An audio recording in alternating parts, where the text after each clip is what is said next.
What's going on, everybody? This is Dr. Spectre 9781 coming here with another video. And I saw the Batman movie on Saturday. It was a surprisingly empty theater. However, I have to go over my movie theater experience with you guys first before getting right into the movie. So, like I said, it was a surprisingly empty theater. There are people that walked out. One of them was at the beginning of the movie because if you've seen the movie, you know what happens there. With dad and his two kids. And then there was a guy in front of me wearing a tall hat that walked out, I was saying about 2.5 hour mark. And then there was a woman that was coughing without even covering her mouth and making side commentary to her husband. So yeah. But other than that, let's get right into it. So, what did I think of the Batman? It was too long. Too long. Okay. There was. You ever have that moment in the theater where you have to go to the bathroom, and you just want the movie to end? Well, that's exactly what I was going through. See, people, I feel like movies are getting way too long. Allow me to go on a tangent here real quick before I give my thoughts on the movie. I feel like movies are getting way too long. I get that some movies need to be longer, like Lord of the Rings or Zack Snyder's Justice League. Otherwise, Zack Snyder's Justice League wouldn't make any sense without a single scene in that movie. Lord of the Rings wouldn't make sense without a single scene in that movie. The Batman, however, can have a little bit cut from it, and you'd still have the same movie. So, basically, but what are my overall thoughts on it? Well, see, I liked the movie. I did.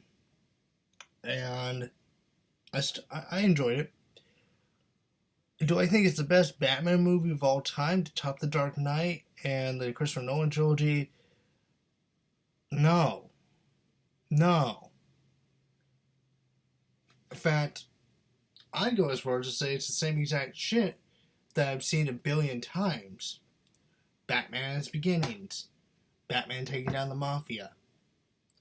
Bruce Wayne being conflicted about his legacy. I've seen that before. Batman the Animated Series did that. Batman Mask of the Phantasm went more in depth into that. Batman Brave and the Bold. The two Tim Burton Batman films. Even freaking Zack Snyder's Batman v Superman had to have a scene where, Martha and Thomas Wayne get freaking shot.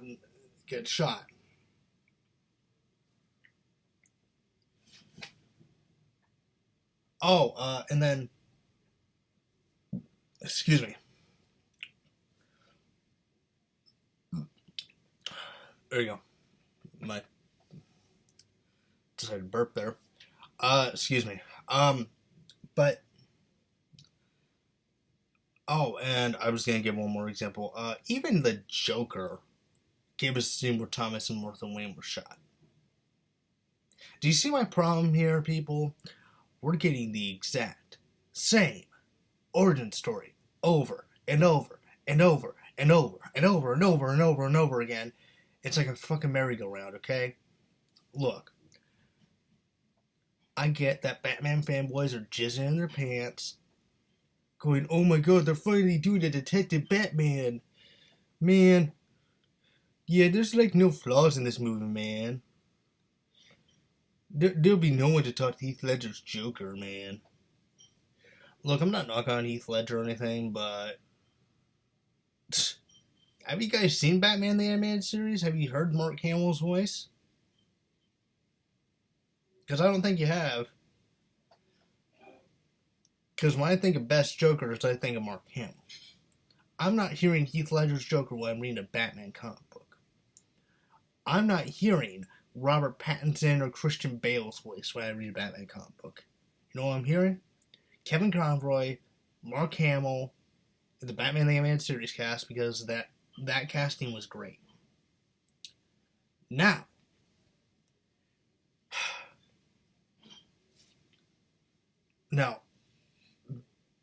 on my point of now acting. Let's talk about the acting here, people. The acting is great. All around, acting is great, dialogue's great. Except for one, like, slip in there, of identity, of, of politics in there. Because, if there's one thing I want my Batman movie, it's freaking politics, I don't mind politics of, Gotham City. However, when real world politics are rearing its ugly head into it, it kind of, destroys the escapism factor. And it was just one line. It was like one throwaway line, and it was kind of an ironic line too, and it was kind of funny. So, yeah, and no, Ben Shapiro, I'm sorry, but you keep on harping about how Catwoman's black, Commissioner Gordon's black. Okay, so did Commissioner Gordon and Catwoman act any different than they would if they were white? No, they didn't. In fact, I'd say the performances of Commissioner Gordon and Selena Kyle were great. Zoe Kravitz and guy, I can't remember the guy's name.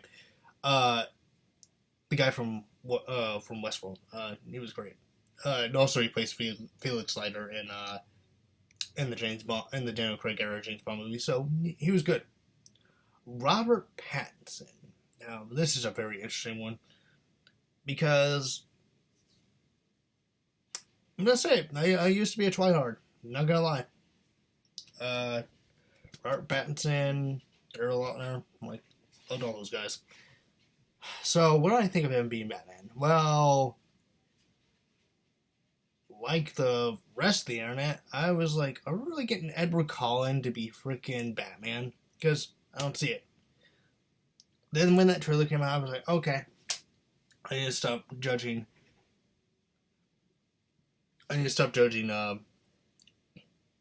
Casting of Batman. Well, after seeing the movie, it feels like they just took the first take of every single read that Pattinson gave, because he gives the most bland turkey sandwich performance I've ever seen as a Bruce Wayne. Batman, he's great. Bruce Wayne, however, he's really not. Well, it's supposed to be the point. He's supposed to not give a Look, even in the beginning, in the comics, Bruce Wayne always had another persona to him. He always had his rich playboy persona. I, as a comic book fan, know that he's always, in reality, he's always Batman.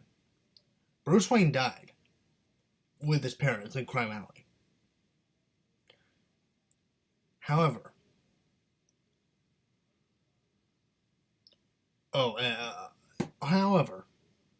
that doesn't excuse the fact that we already have a Batman that blurred the line between not giving a shit and being Batman.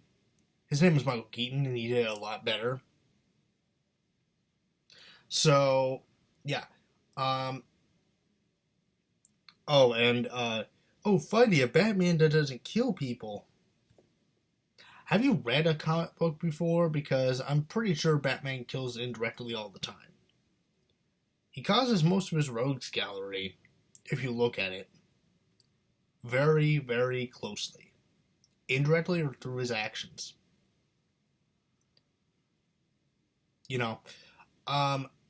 So, yeah. There you go. Look.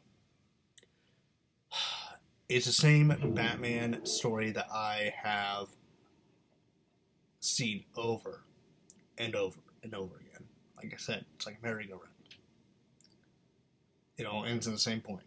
Batman realizing that he has to fight for justice and not vengeance. Okay? And I've read that comic. I've read Batman Year One. I've read Batman Dark Victory. I've read all the popular Batman comics that every single director pulls from. It's not that impressive anymore.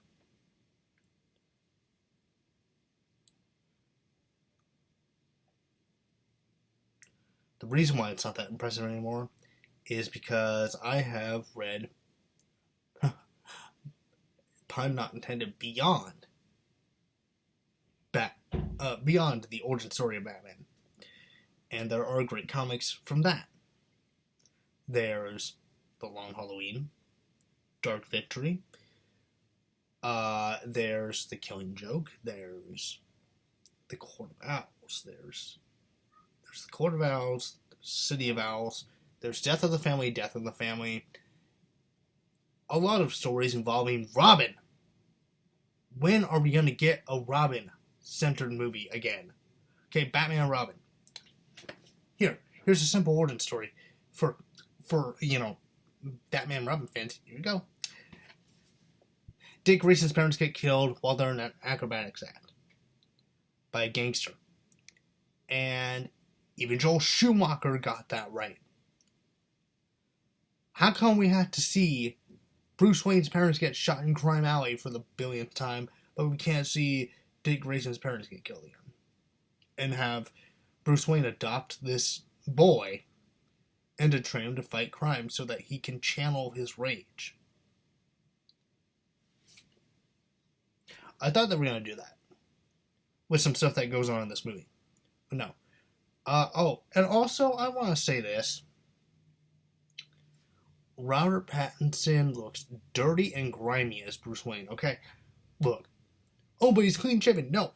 His freaking emo haircut is... Excuse me again. His freaking emo haircut is distracting because that's not Bruce Wayne. Bruce Wayne has my haircut. More slick back. Okay? He has my haircut. He's more in shape than I am. And he's clean shaven. Clean cut. Doesn't wear freaking glasses. Oh, and also, here's another thing.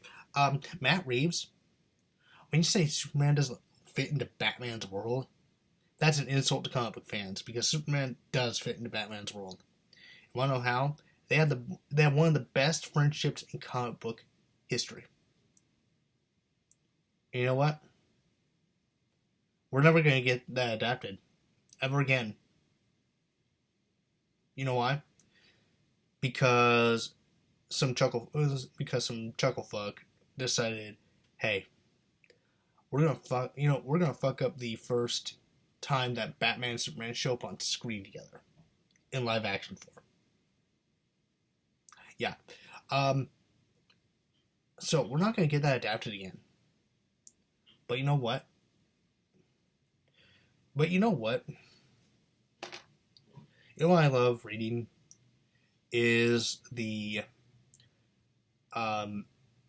stuff about how Robert Pattinson supposedly had comic books in his backpack in 2019. Batman comics, right? Buddy, I can recommend you some obscure comic books that you haven't read, and they aren't Batman origin stories either. They're actually good stories, like Nightfall and The Bat Who Laughs, like Elseworld stories and like No Man's Land. Okay, No Man's Land. And Hush.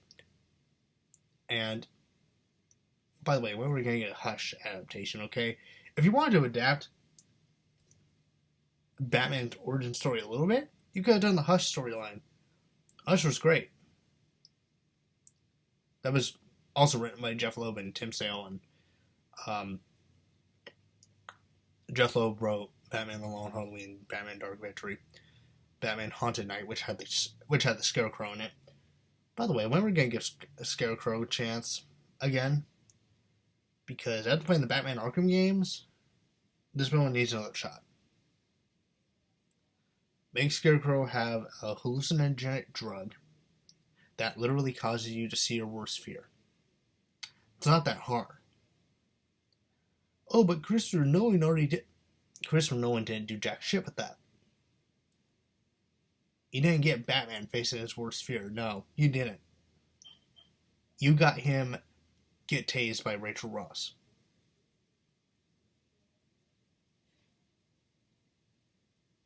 Okay?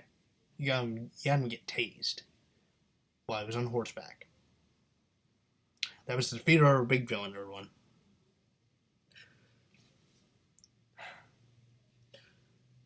Okay, so spoilers are coming up ahead. So if you haven't seen the movie, just stop the video right now and go watch, go buy a ticket, watch the movie, come back. If you hadn't fallen asleep. Granted, I wasn't one of the people that fell asleep either. It was some other people, but you know what? Here. Alright, here we go.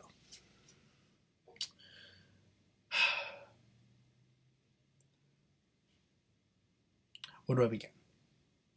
Well, guess I'll begin with the Riddler and how they got his characterization all wrong. They almost nailed it in the scene where Batman's talking to him in the prison, but I feel like the actor was playing a little bit of Heath Ledger's Joker there, and no. See, okay, so Riddler's freak out, that was accurate. His freak out was accurate. Because whenever something doesn't go to plan, he always blames someone else and not himself. I feel like they missed an opportunity to have a real intellectual villain for Batman, because that's what Riddler's supposed to be. Oh, and also I feel like they missed the opportunity to not show who the villain is in the trailers. It would have been great if they would just showed Batman and the rest of the stuff, but kept the villain a mystery. Because the whole point of a murder mystery is to figure out the clues with the characters. But since we already knew who the villain was, and I as a comic book fan already knew who the villain was, I already knew it was Edward Nygma. Okay, I already know his name, Edward Nygma. And also, fact of the matter is that, and I'll bring this up. Since this is supposed to be year 2 Batman should not have the body armor of his older years, okay? Batman takes point-blank shots with shotguns in this movie. Yeah. You know what Batman Year 1 should have? Rubber. Rubber. Not bulletproof anything. Just rubber. He should be able to get shot. He should be able to not survive a fucking explosion at point-blank range. Okay, dude. Look. I get suspension of disbelief. But when you're that close to an explosion, you know what you get? A brain hemorrhage. Bleeding. Concussion. That's what you get. But no, Batman's fine. Just fine after being knocked out and, woken up in the GCPD police department. He's just fine. Just fine. Just fine. Oh yeah, I'll just walk out and... No, motherfucker.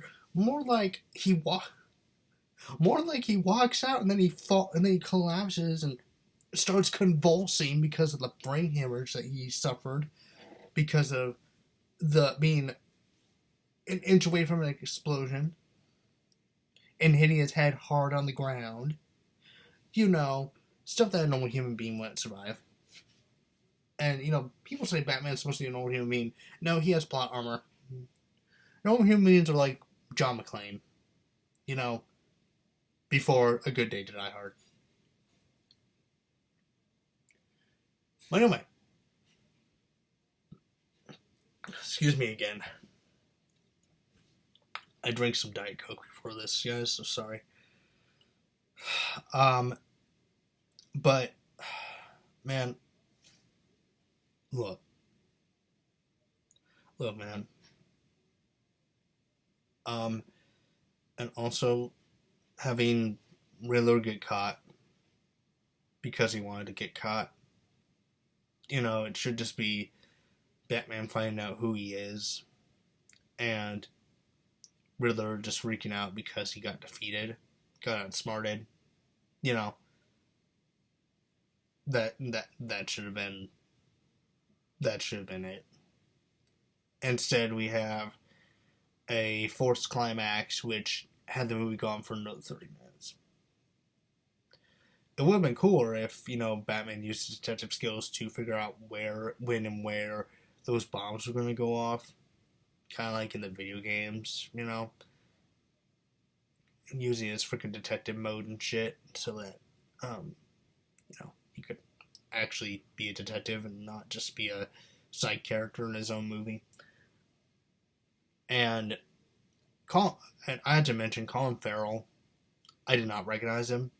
I actually had to look him up, and I didn't realize it was Colin Farrell. With his accent, take it easy, sweetheart. I didn't recognize him through all the makeup. I didn't recognize him through any of that. So, good job, Colin Farrell. Also, fact of the matter is that they kind of treat Penguin like a joke in this movie. They use him for some gags, which they are funny, but this is supposed to be like a more serious Penguin, so I thought they were going to take it more seriously. I thought the one in Gotham did a lot better, honestly. And they're apparently doing a Penguin spin-off series, so, okay. Let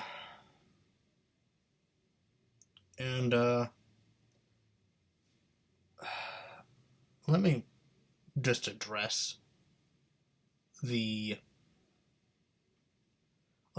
something, okay? Just because I get tired of seeing the same Batman origin story doesn't mean I didn't enjoy this movie. I did. I just thought it was way too long. And I can't say that I enjoyed everything about it like other reviewers did. Because unlike them, I